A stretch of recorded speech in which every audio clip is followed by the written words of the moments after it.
Good afternoon and welcome to our news broadcast. This is Prime 254 TV. My name is Keith Gitonga and this is what we have lined up for you.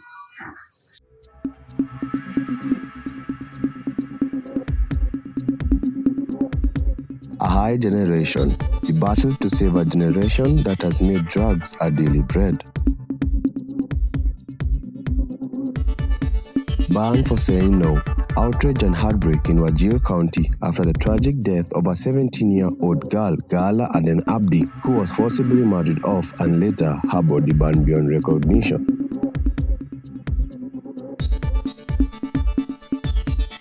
Power to the people. Freedom, fairness, and the future for governance. Are the people powerless, or is it a matter of time they take matters into their own hands? From screams to scars, the rise of cyberbullying among teens as it's their common platform for fun and games leaves a fatal blow.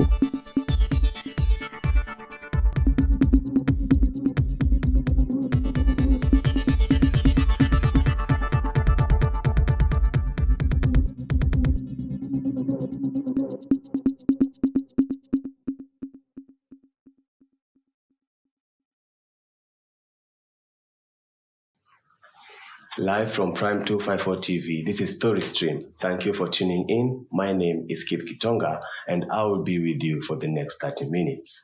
You can join our conversation by sending in your views on our social media handles at StoryStream, use the hashtag StoryStream and tag me at Keith Nyaga. On to our first story.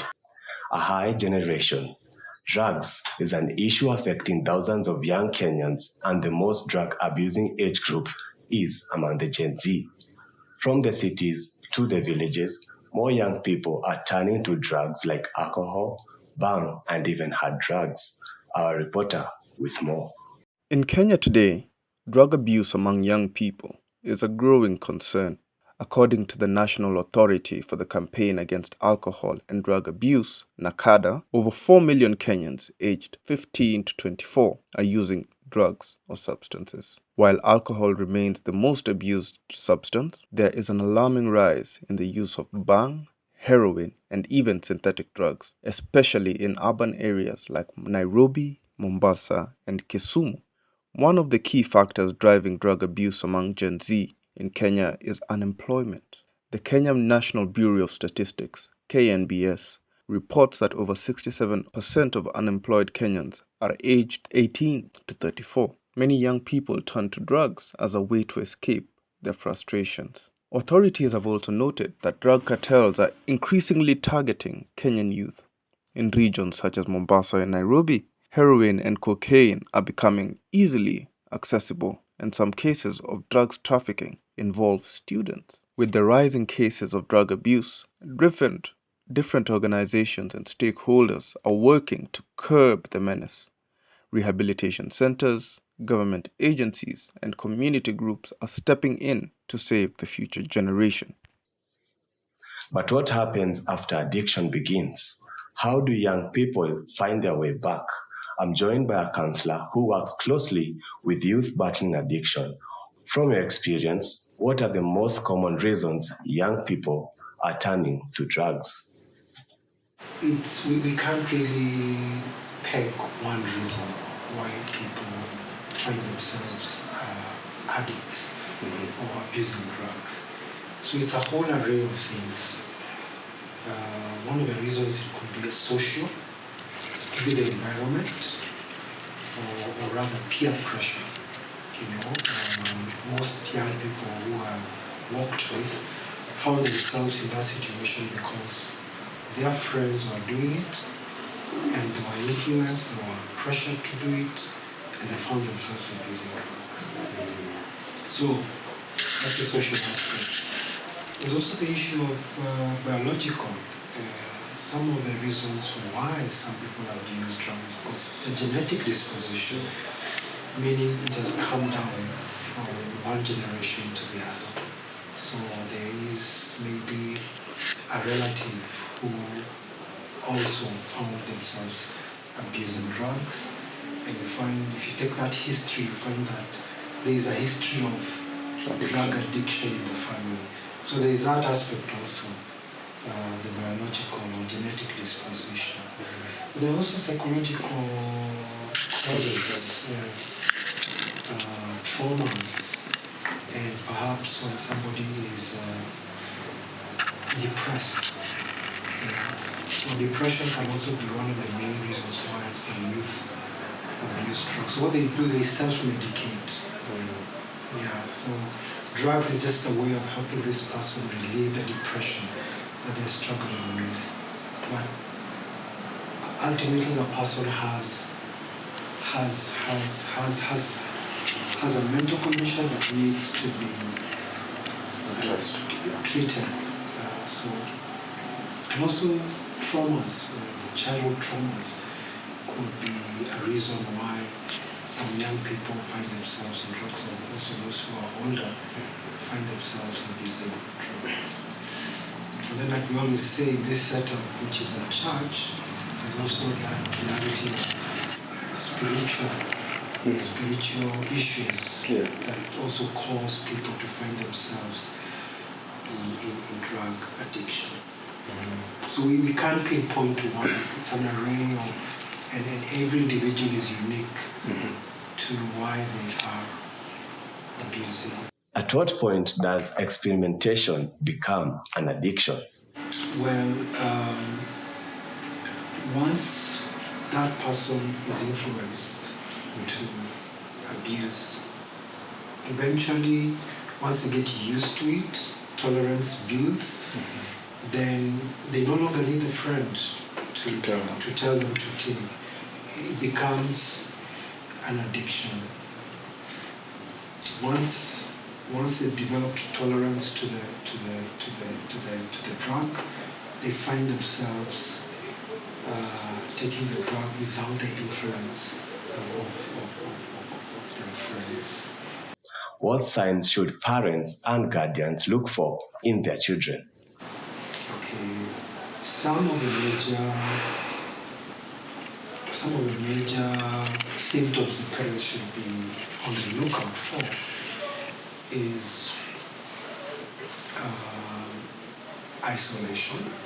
When a person now begins to isolate themselves from the others, and they're constantly also asking for money so that they can abuse the drug, can finance the drug. So be on the lookout for, and then symptoms, the mental symptoms should also be on the lookout for. You find that this person is also becoming very depressed, very irritated, very angry, and the parents should be on the lookout for some of those signs. There are quite a number. How important is early intervention? Early intervention is very important, and it will help that person maybe break free from the addiction. So the parents should be, once they notice the symptoms, once they notice some of these signs, depression, asking for money regularly to support the habit, irritability, anger, rashness. Once they see that, I think the family itself should intervene and maybe seek help for this individual, perhaps rehab or daycare treatment, whereby the person goes for treatment, they go back home. We are also joined by a psychiatrist from Tranquil Hospital. Welcome and kindly introduce yourself. Thank you for this opportunity. My name is Salala Bonfesian. I'm a medical psychologist at Tranquil Med Center and head of the psychology department. What are the most common underlying psychological factors that lead to people into addiction, and how do you address them in therapy?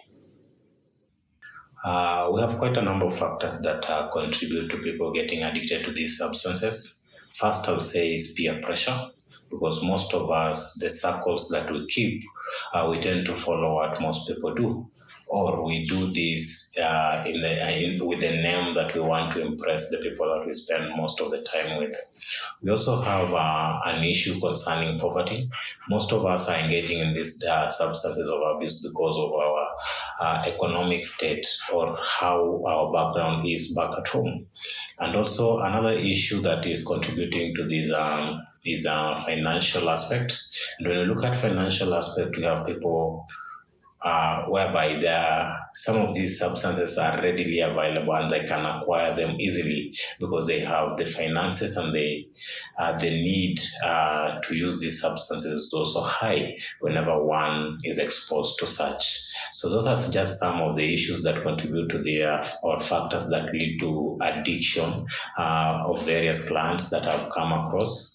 But away from that, also, one thing I can say is because stress, anxiety, and depression. Most of us encounter this stressful situation, but in line with that, we usually use these substances with the name of coping. And when you look at substance such as alcohol, you'll come to understand that it's a maladaptive coping mechanism. And why am I saying so? The reason is because at the end of the day, you'll feel like when you're drinking, you're solving that particular problem. But the moment you sober up, the problem will still be there waiting for you to address it. And in return, it will have an impact on your pocket and an impact on your health. Hence, it's a negative coping mechanism. So this particular condition, stress, anxiety, and depression, also contribute to people using these particular substances of abuse. So in general, I'll just say we have social factors, we have psychological factors, we have behavioral factors that contribute to people getting addicted to these particular substances of abuse. Yes. So back again, how do you address these issues in therapy? So first thing, when we receive clients with substance use problem, the first intervention we usually offer is detoxification. Basically trying to clean their system, if I can speak in a layman's language. And this usually takes a period of 5 to 7 days, whereby they can receive the Fabrinex in the morning and evening, or sometimes in the morning during lunch hour and in the evening. So whenever this is done, as they still continue with the detoxification process, they also engage in the individual therapy session. So the first therapy session is usually called a clinical diagnostic interview, basically getting to know the client and getting to know the reasons why they came to a mental wellness facility or a rehabilitation center. And in line with that, as we continue, as you take this clinical diagnostic interview, you will have the presenting complaints and also the underlying issues. And at the end of the day, the client has to give you the goals. What do they want to achieve when their discharge is due, so that when now you are going to the subsequent session, you start looking at the presenting complaints one by one, because each presenting complaint has an underlying issue. And I'll use an example of suicide ideations. Or in most cases, you'll find that one can encounter stress, and defining stress basically is a pressure or tension exerted on something, and then from stress it moves to anxiety, where I usually describe it as a worry gone wild or excessive worry, and then from there it moves to depression, where it has two sides of the symptom. We have the vegetative side, physical symptom, and subjective side, emotional symptom. So the vegetative side, we have symptoms such as loss of sleep, loss of appetite, loss of energy, and then on the subjective side we have things like feelings of sadness, feelings of hopelessness, feelings of irritability. So these are some of the underlying issues that are causing one to have the suicidal ideation that are visible, or we can tell, or one can tell. Yeah. Have you noticed any new trends in substance abuse, such as the rise of specific drugs or changes in addiction patterns?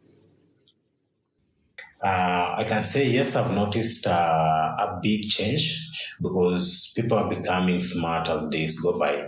And I can use an example of ladies. You find that some of most ladies at the moment, they're using sometimes their private parts in terms of these tampons and such.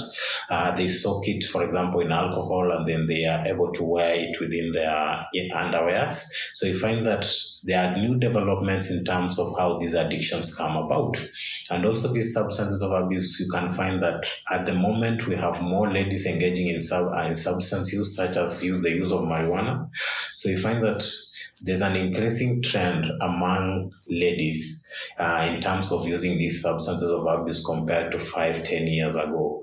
So I can say there's an increased use of these substances because there's also social media, and then you find that most of our children at the moment are being exposed to these substances of abuse at a young age, contributing to an increased use of these particular substances of abuse. And also our social media, yes, it's doing a good job in terms of sensitizing people about the effects of these substances of abuse, but also on the other side, it also like praising these people who are using these substances or glorifying the use of these substances. And in return, you find that young people are getting addicted to these substances because it's there and they can see how it's being glorified. So most people are engaging in these substances because of what they are feeding on our social media handles. What are some of the biggest misconceptions people have about addiction and recovery, and how do they impact in treatment? The first misconception people have about addiction is that whenever you go to a rehab center, you'll be able to overcome addiction problem. But I want to challenge them by saying addiction starts with the individual. One has to make a decision, one has to make a choice that I want to stop, I want to get help. That's how help will come about. And why am I saying this? Today I want to give you a chance to go to Dr. Google and check who came up with the idea that someone needs to finish 90 days in a rehab center, and you'll not be able to find. Why is that so? Maybe because the first person to go to rehab, 90 days worked for them. Does it mean that 90 days will work for everybody? Why not 5 months? Why not 1 week? Why not 10 years? So you'll find that there's a big misconception when it comes to how rehab handles these clients, because people believe the moment one is taken to a rehab, they're able to quit these substances of abuse. But it needs to start from an individual perspective. Have you made the decision? Have you made the choice? So that's one of the misconceptions that is out there. And then we need to understand addiction is not a sprint that has an end.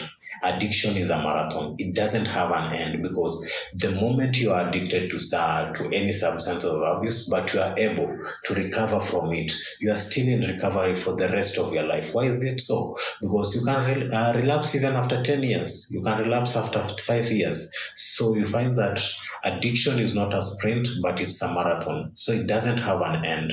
The end is when, for example, we are departing the world, is when now we'll know that we've done with the recovery. But as long as we are still alive, we are still in recovery for the rest of our lives. Finally, what message would you give to parents and guardians on building trust and communication with their children before it gets to addiction? Yeah. So one thing the advice I'll give to parents who have maybe kids or kids going through addiction, first I'll say we need to normalize this conversation from a young age. And another advice I'll give them is that we need to try as much as possible not to expose our kids at a young age to some of these substances of abuse. And why am I saying so?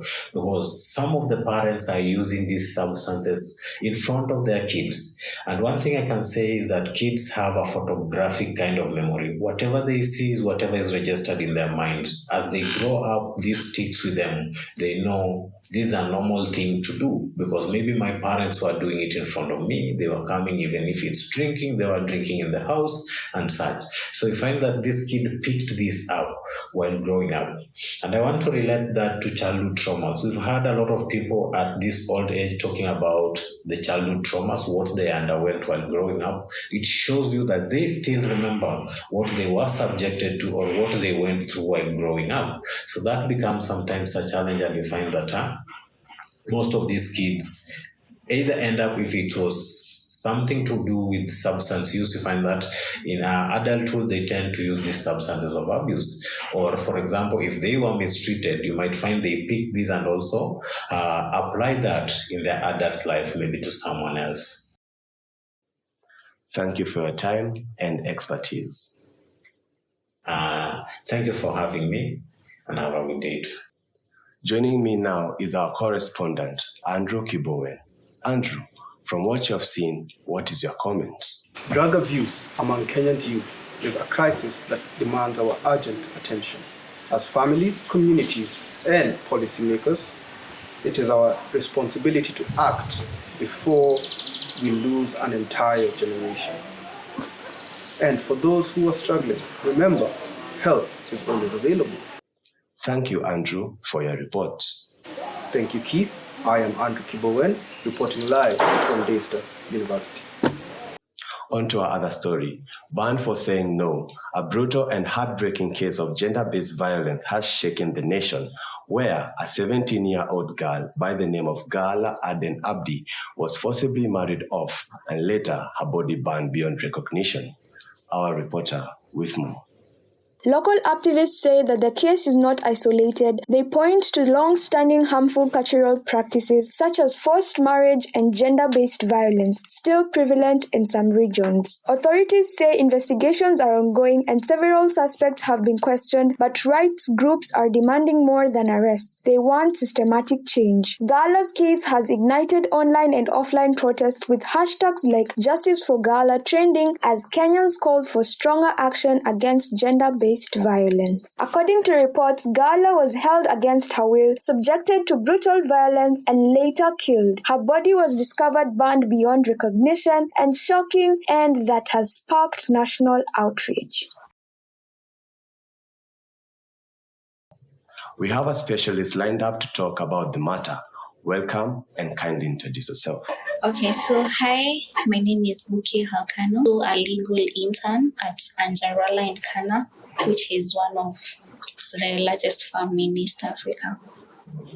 Yes. Kenya has laws against forced marriage and gender-based violence, yet such cases still exist. Are there gaps in our legal system, or is it a failure of enforcement? First off, I'd like to mention that Kenya has robust laws protecting children. The paramount law being the Constitution of Kenya 2012 under Article 53, Sub-Article 2, which highlights the best interest of the child principle. The Children's Act of 2022 as well highlights the best interest of the child through its various provisions that it has within it. The issue of forced marriages and child abuse is a persisting issue that has been within the landscape of Kenya, particularly in different regions, and it could be influenced by various factors. On the issue of forced marriages, particularly, the Marriage Act of 2014 of Kenya highlights that children from a legal term are considered to be persons under the age of 18 years.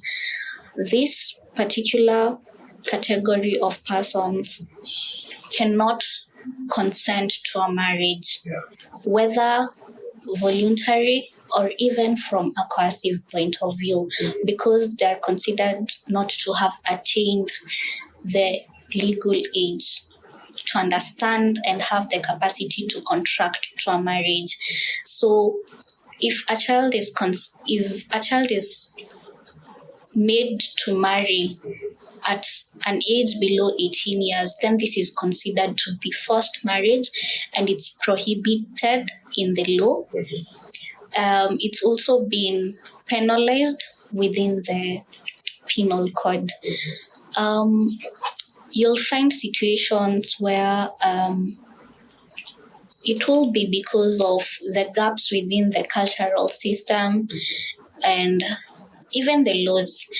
the Marriage Act recognizes different types of marriages which are governed differently. We have the Christian marriages, we have the Islamic marriages, we have the Hindu marriage, the African customary law, all which have their regulation procedures that may be enforced or implemented differently. So the implementation stage is where we are having the problem. You'll find that even when issues arise regarding different marriages that I've stated, there are different solutions or states that are supposed to hear the cases. It's not one accord institution like the High Court. You'll find that the Islamic marriages will be heard by the Qadhi's courts and they have their own regulations. But particularly regarding children, you'll find that customary practices, especially, will have children being forced to marry at a tender age. The judiciary has actually tried to curb these cases by enforcing the law. But we're still getting there. That's what I'll say. On to the question on the role of the judiciary in delivering justice. The case of Gala Aden Abdi sparked national attention. How swift and effective can Kenya's legal system be in ensuring that justice is served, and what challenges could delay the process? Okay, well, thanks for that question. I'll say that the judiciary, as an arm of the government, is responsible for interpretation and enforcement of the laws that are made by Parliament. And in its role in interpretation, their participation in ensuring that justice is served is within the courtrooms that they pronounce their judgments on. We could have more and thrilling. We could have more enforcement and maybe a workable plan by collaboration and cohesively putting every other office accountable. The judiciary just interprets, but we'll have the Office of the Director of Public Prosecutions actively looking into these cases and bringing forth the offenders of child abuse and also forced marriages. We could have the police and the local authorities collaboratively and putting their resources together to ensure that justice is served and no societal pressure, including corruption, comes into the way. The judiciary, yes, has an active role in this, but it's not the only organ that is supposed to be taking care of this. What needs to be done is collective effort by every other organization. Do you believe that such practices are outdated as we modernize our way of living, since Kenya is more cultural based? Do you see it going any further? Modernization, others, I love the fact that you said modernization. Others will call it westernization. Everybody has their own cultural practices. I'll say that there are other degrees and levels of the law which is humanitarian. From a humanitarian perspective, these laws originating from a combination of countries together in the United Nations through treaties that have been signed and ratified in different countries to ensure the human life is preserved. And this does not necessarily favor one life over another, but ensures that every person is treated with dignity and that there's no torture, there's no inhumane treatment, and that the children as I said earlier, the best principle of the child is upheld because children are considered to be vulnerable members of the society who need to be preserved because they form part of the generations that are going to come. So I'll say modernization is one thing, culture is another thing, all which combined, we do not lose one fact, which is humanity. Yeah. Yes. Thank you for your time. Your expertise on matters of law and legal procedures is appreciated. Thank you so much, Kate. We are joined by an analyst in studio. Welcome and kindly introduce yourself. Hi, Keith. My name is Yvonne Kenya Keruja. I'm an advocate of the High Court of Kenya. I practice at KDH Advocates. Kenya's diverse cultures are a source of pride, yet some traditional practices still violate basic human rights. What are the most pressing examples of this tension that you encounter in your line of work? Thank you, Keith, for that question. So, as an advocate of Kenya, I highly respect cultural diversity because our cultural diversity is what makes us unique as a country. But even though it does make us unique as a country, there are some challenges that I have experienced here and there in my line of duty that are quite a concern. For example, the first one being female genital mutilation, which human rights bodies have tried to fight against, but of course in some communities it is still being done. So this is quite a challenge. And the second one is forced marriages for young women. This is the case that we have in hand about Gala. It is a case that happened to her. She was married off early. This is another cultural or traditional practice that is quite unfair for our young girls.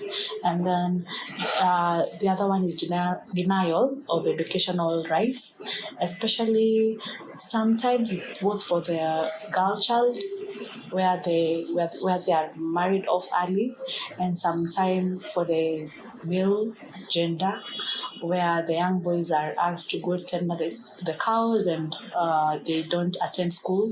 So I have found these traditional or cultural practices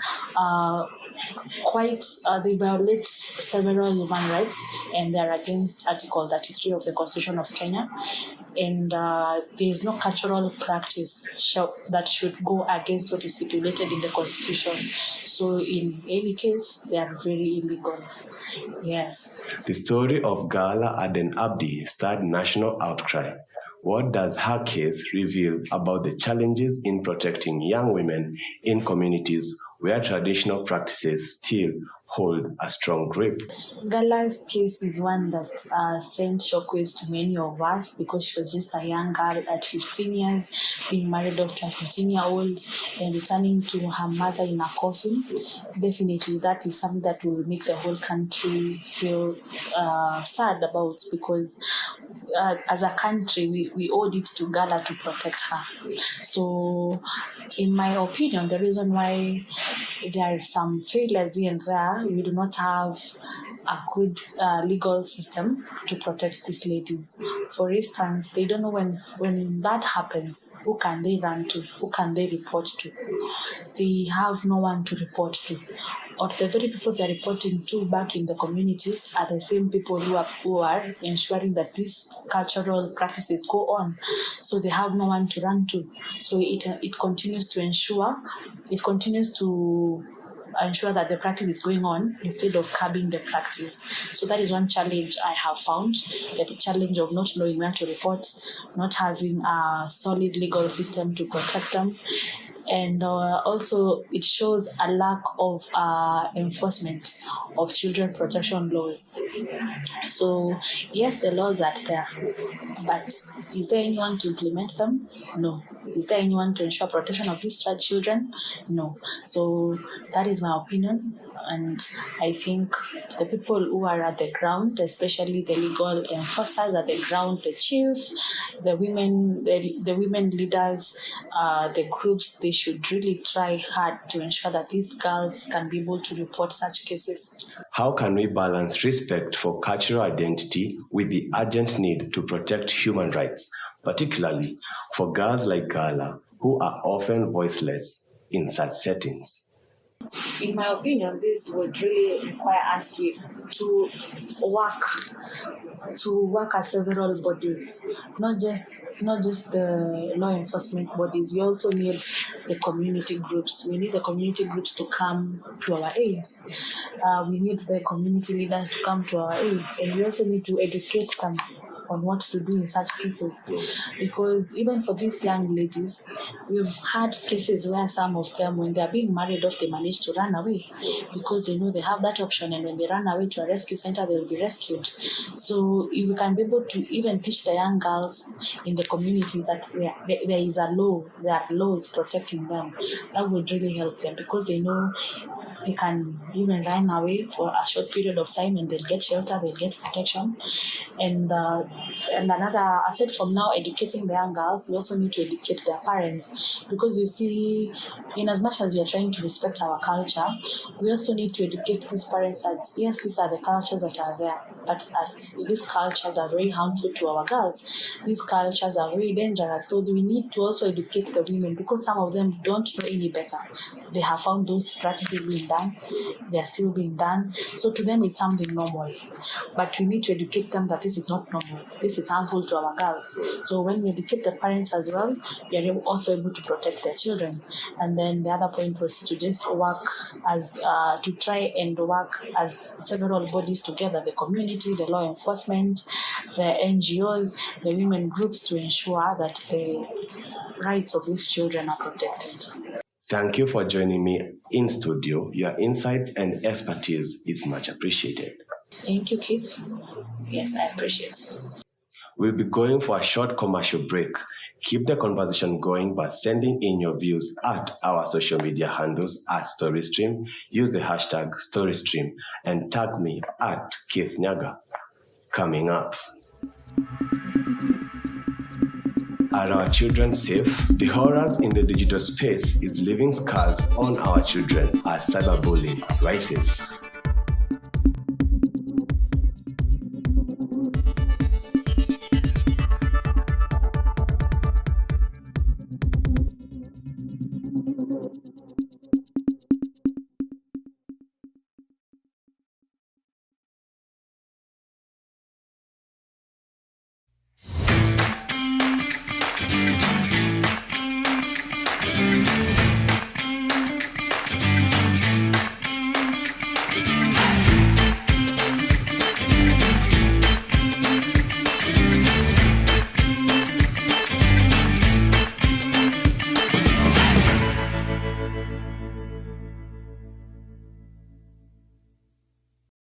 Pens that are, well, just a write-off?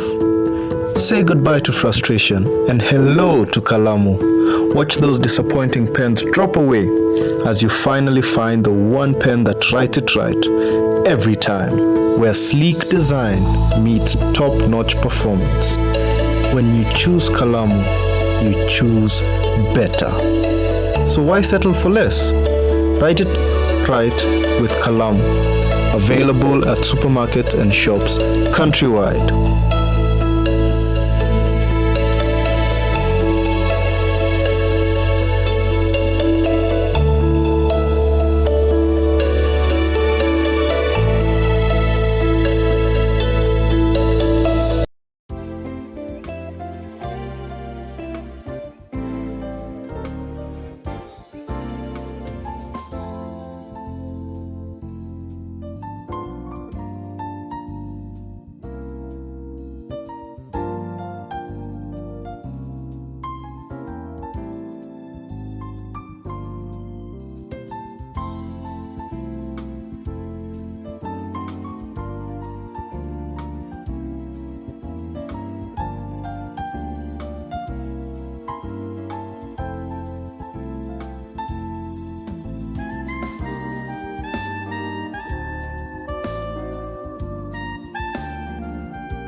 Welcome back.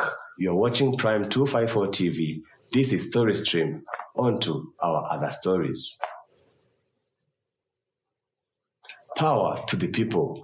With the president's disregard on rule on Harambes, his contribution to the church brings uproar to Kenyans. Are the people powerless, or is it a matter of time they take matters into their own hands? Our reporter with more. No state officer or public servant shall participate in public contributions or harambees going forward. The Attorney General is hereby directed to prepare and submit legislation to this effect and develop a mechanism for structured and transparent contributions for public, charitable, and philanthropic purposes. A Sunday service in Western Kenya turns into a spectacle of political power as President Ruto hands over a donation worth millions to the church. Supporters cheered, but elsewhere, Kenyans questioned the motive. Here on the ground, many Kenyans feel stuck between hope and helplessness. While some applaud the president's giving, others are asking hard questions. Who really holds the power in a democracy? Leaders or the people? But until civic action matches civic outrage, moments like this may continue unchecked, fueling the perception that power in Kenya remains one-sided. Ernest Muzini, Prime 254 News. We are joined by a specialist on matters democracy. Welcome and kindly introduce yourself. Thank you. My name is Barnabas Etienne. I'm a lawyer by profession, currently enrolled at the Advocates Training Program at the Kenya School of Law, and I'm a certified professional mediator. From a legal perspective, how would you define a truly democratic society in the Kenyan context? Thank you. First and foremost, it's important to define what is democracy in a sense. You'll find that Abraham Lincoln defined democracy as government of the people, by the people, for the people. When we talk about of the people, by the people, and for the people, the notion of sovereignty of the people comes into play. An example would be in the Kenyan context, Article 1 of the Constitution, where it says that all sovereign power belongs to the people of Kenya and shall be exercised in accordance with the Constitution. That means that then the notion of a democratic society means that all sovereign power rests in the people, and the people can either choose to exercise that power, whether through they themselves or by elective or representative. That is where in Thomas Hobbes' book, The Leviathan, we have the notion of a social contract. The social contract where now as the democratic people, in a democracy, they give their powers to sort of a king or a leader, in whose interest the king exercises his powers by the people's interest. So in Kenya, we have representative democracy, but we also have where the people they themselves exercise their rights directly. An example would be through referendums, through matters to do with elections, through public participation.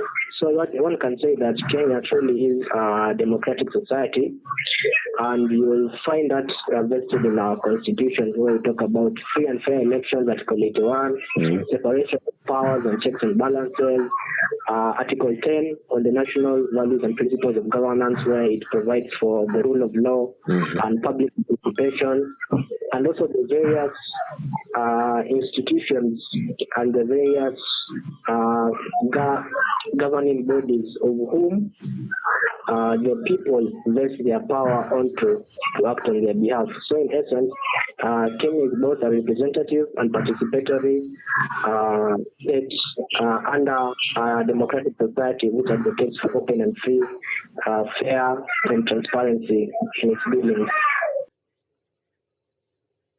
What legal reforms do you believe are most urgent to strengthen democracy in Kenya, especially ahead of the next election cycle? There are several urgent reforms that are needed in Kenya. One of them will be the restructuring of IEBC, because as things stand, we do not have a commission for the IEBC. We need a commission for the IEBC so that they can start rolling out the plan for 2027. But even as we have a restructuring, there's also the issue of insulation, where we have to ensure that the commissioners that are put in place, we have to create an environment where political interference is not, they are not subject to political interference. And we also have to ensure that there's matters to do with transparency and accountability. An issue like arising from the last campaign, where the IBC allowed people to download the forms, the Form 34As, Form 34Bs.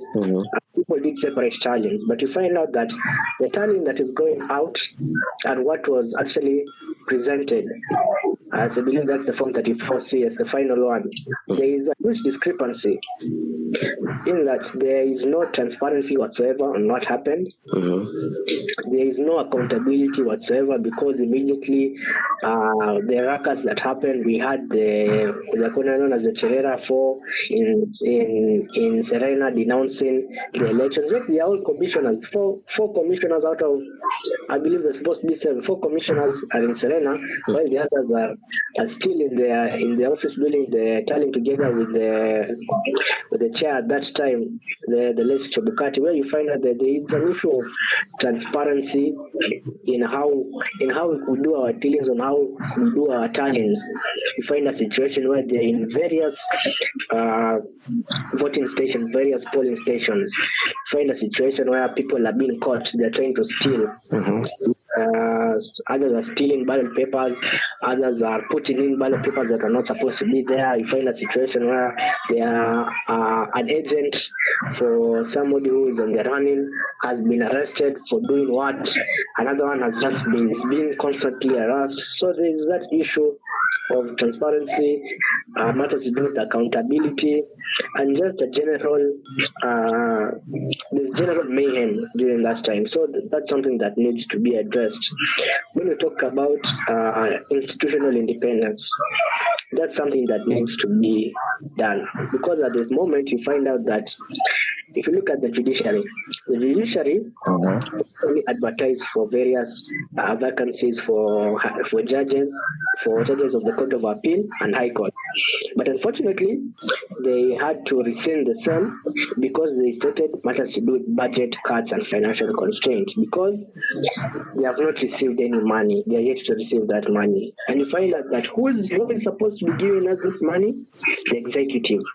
Because we find out that Treasury is under the Cabinet Secretary for Treasury, and it sits in the executive. Find a situation where there are so many cases about government in courts. So you find out a situation where I can say that no, judges, there's this notion that if you're in government, this is sorted kopa moja, but they have to understand that the different arms of government, matters to do with separation, is called Montesquieu's principles of separation of powers. When we talk about separation of powers, there's also the notion of there needs to be that separation between you and I. When I am conducting my official duties, that's supposed to be dependent from what you do and what you say. But unfortunately, you find out that the judiciary does not have that much financial autonomy, considering the fact that the same, it is subject to executive manipulation, where you say that the president comes and says that nyawa judiciary wao na wanatupinga tukijaribu kutekeleza project zetu. Yes, the executive is supposed to implement government policies, but they have to understand is that when implementing these government policies and even coming up with them, that they have to be lawful and they have to be constitutional. That is the judiciary's work to ensure that they interpret the constitution holistically and for the betterment of the citizens. Now, if the policies that you wish to implement are unconstitutional and you are told that they are unconstitutional, why don't you just take your losses and go back to the drawing board and try to find out how to make this thing lawful? Well, thank you for joining me in studio, and your insights are much appreciated. Yeah, thank you. We are also joined by an analyst on our discussion on matters democracy. Welcome and kindly introduce yourself. Hi, my name is Yvonne Kenya Kiruja. I'm an advocate of the High Court of Kenya, and I work at KDH Advocates, where I'm a partner, and that's where I practice. How does the law protect minority groups or marginalized communities in political representation? And are these protections being upheld effectively? Yes, so the law does really protect the minority and marginalized communities in various ways. And some of these are in the constitution that we have right now, the 2010 constitution. For example, Article 100 requires that the parliament or the legislature makes laws that prevent marginalized communities and minority groups. So it requires that when the parliament is making laws, some of those laws should protect and include the minority groups. That is one.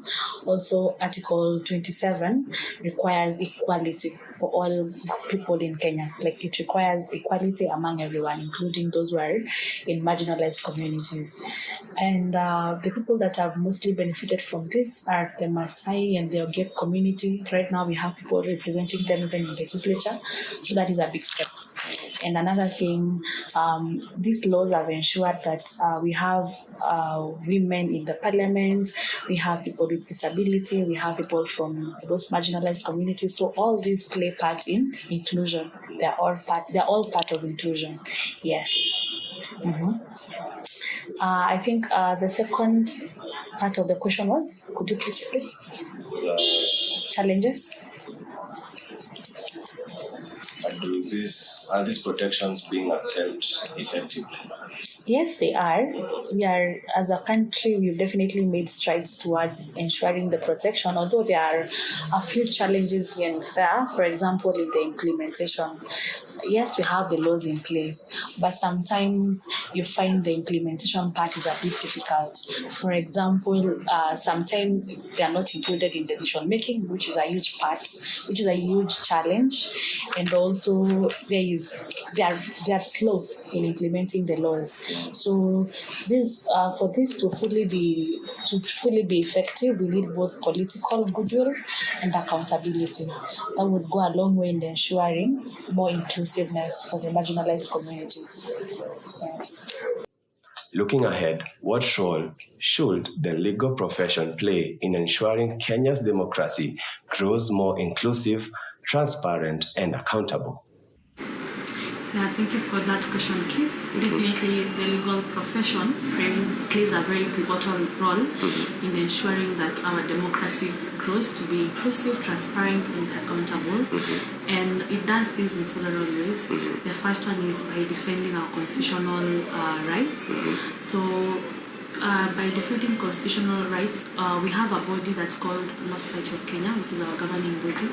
And for example, in the recent anti-government protests, we've seen they were on the front line of ensuring that those who are demonstrating and arrested, whose rights were being infringed, are set free.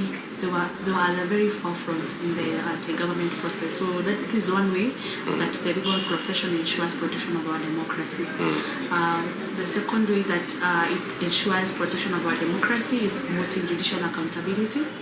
For example, you remember the 2017 case between IEBC and Raila and Uhuru when they overturned the election results and declared that there were some irregularities. That is one of the way they are ensuring that the judiciary is accountable. So that is another way. The third way is that the legal profession really advocates for legal reforms. By legal reforms, I mean that when there are things that are happening in the society that are not right, the Law Society tries to bring in some reforms, tries to bring in bills and laws to curb that. So in that, they ensure that our democracy continues to grow. And the fourth point is upholding the rule of law. As lawyers, we are definitely part of upholding the rule of law. There are people who act as prosecutors, And then there are us advocates when that law is being broken, we ensure that we come in to ensure that they are upheld. Where things are going wrong, we come in to ensure that things are going right. So by upholding the rule of law, it ensures that our democracy grows and it remains to be transparent and accountable. That is what I would say, and definitely as a legal profession, we have to continue to remain being vigilant in ensuring that the democracy grows, because I think this profession is quite a big part of democracy. So we intend to continue doing what we do to ensure that the democracy remains to be inclusive, transparent, and accountable. Thank you for your time and expertise. Thank you. From screams to scars, with the rapid change in the digital space, social media platforms have become the playing ground for our youth. Yet, beneath the surface of fun and games lies a darker reality, that is cyberbullying. This modern form of harassment is leaving deep, invisible scars on our teenagers and children. Our reporter with the report. With over 43 million internet users, Kenya stands as one of the Africa's most connected nations. Social media platforms like Facebook, Twitter, and Instagram are integral to the daily lives of our youths. However, this digital connectivity has opened avenues for cyberbullying, a phenomenon where individuals are harassed, threatened, or humiliated through electronic means. Recent studies reveal alarming statistics. Approximately 57% of Kenyan students have experienced bullying at least once a month, with a significant portion of these incidents occurring online. The anonymity provided by digital platforms emboldens perpetrators, making it challenging to hold them accountable. With decentralized identity on blockchain, it can make it a little bit hard to identify the user or someone who's using a specific account for cyberbullying.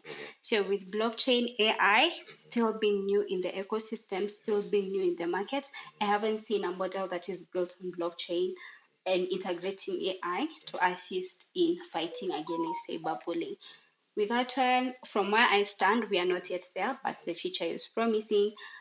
Yeah, so it's more of work in progress, because first there are other Africanized problems that we're trying to solve, like capacity building on cyberbullying, how to combat it.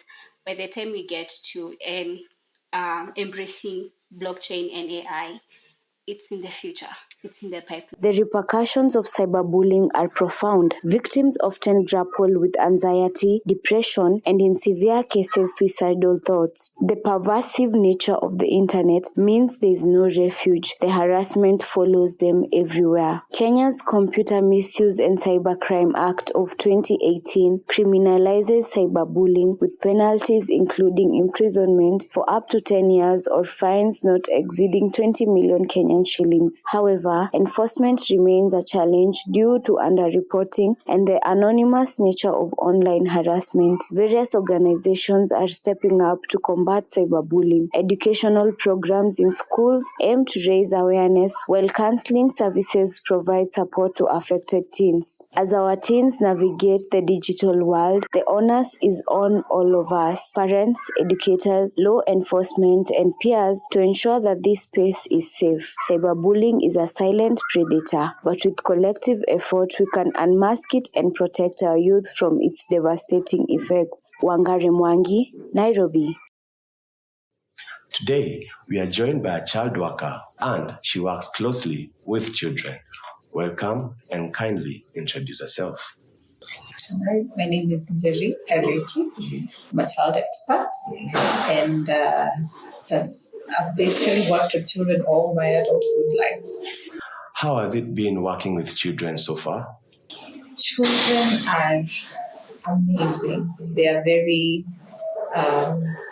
they're very interesting because they bring every day is a new day.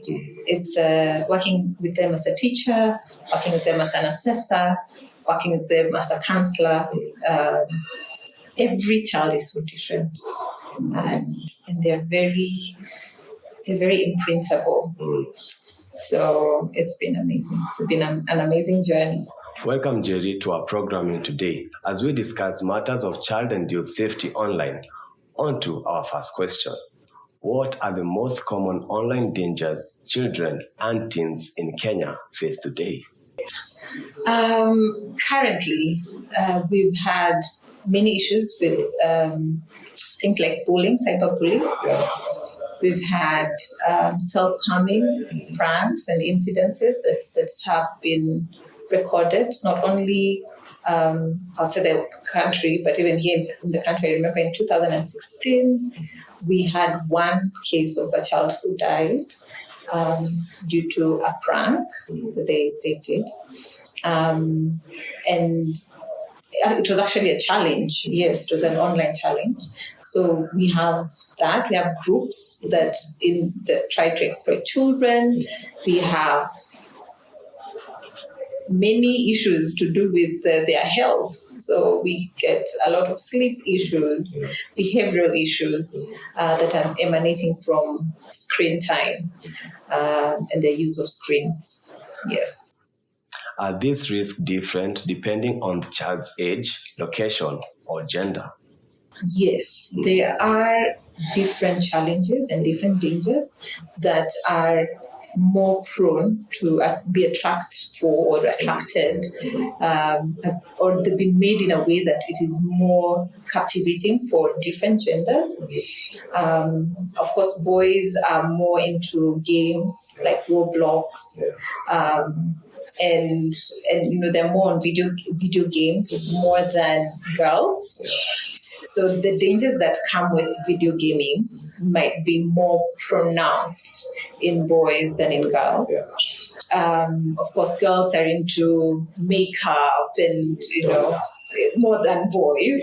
So you might find that they'll be more attracted to that kind of content, and therefore predators who might want to get to girls will use such content to lure them. Yes, and there'll be, even in different ages, the children who are smaller who will be more attracted to a certain kind of content, and therefore the dangers will come through different contents. Yeah. How do you approach children who have experienced cyberbullying or online exploitation? First, with a lot of empathy, because it can be very, very a deep-seated secret. Children are also very vulnerable, and they may not know that they're actually going through something that's very hurtful.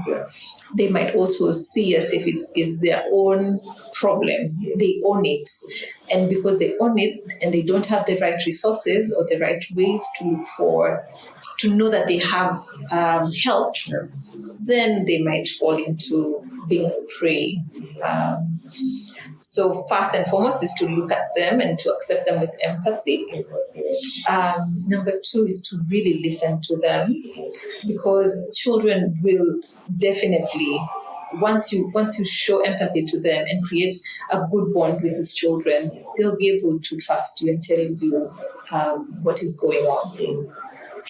Another thing is to be very observant. Observing children is one of the skills that anyone who's working with children should be able to have, because children will act out in one way or another that will let you know that there's something that's happening, something odd or something that is quite new that is in the child's life. For example, if a child is going through bullying, they might withdraw from playing.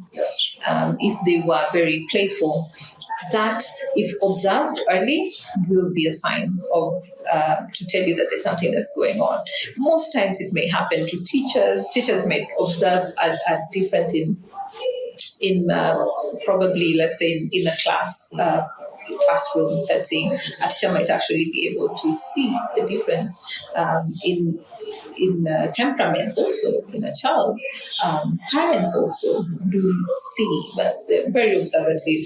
They'll be able to see that there's a difference in the child. So those skills, the observation skills, is also really good. So being able to observe is also another way of engaging the child who has gone through cyberbullying. Of course, being able to ask them and giving them a listening ear is, as I said, is very important, so that they're able to reach out to you and be able to open up to you. Yeah. Thank you for joining and having time for coming to studio. Your expertise is much appreciated. Thank you so much for having me. Yes, I hope that every parent will listen and every child will be protected. We are also joined by an analyst on matters of child and youth safety online. Welcome and kindly introduce yourself. Hi, everybody. My name is Sylvia Teresia Moloninjeru. I am a teacher and I'm also a clinical psychologist. Yes. Many young people experience anxiety and depression due to cyberbullying. From a counselor's perspective, how does online harassment affect a child's mental health, and what are the warning signs parents should look out for? So cyberbullying is one of the dark sides about social media, and we've seen it increase over the last almost 5 years. Why would somebody bully you online? They may attack something you've put out, probably a video about yourself or a statement that you seem to disagree. By voicing your opinion with somebody else who will take it as a way to counterattack you. One of the other things that cyberbullying brings about is the hostility and abuse. So we're looking at who is using the phone at this particular time. Is it a 14-year-old? Is it an 18-year-old? Is it a 21-year-old? Because it is irrespective. Because even us as adults, when somebody bullies us, especially online, it has an effect on us. So on the child or on the adolescent, they actually questions their identity. And that is one of the reasons that cyberbullying to an adolescent or a young adult is very dangerous. Why would somebody also look out? What are the signs that the parent would look out for? The teenagers don't talk a lot. And it's a stage at which time the parents don't matter a lot, their peers matter. So here is their friend or somebody online they don't know who's attacked them. The fear of reaching out to the parent will be big, especially when they don't have a bond with the parents.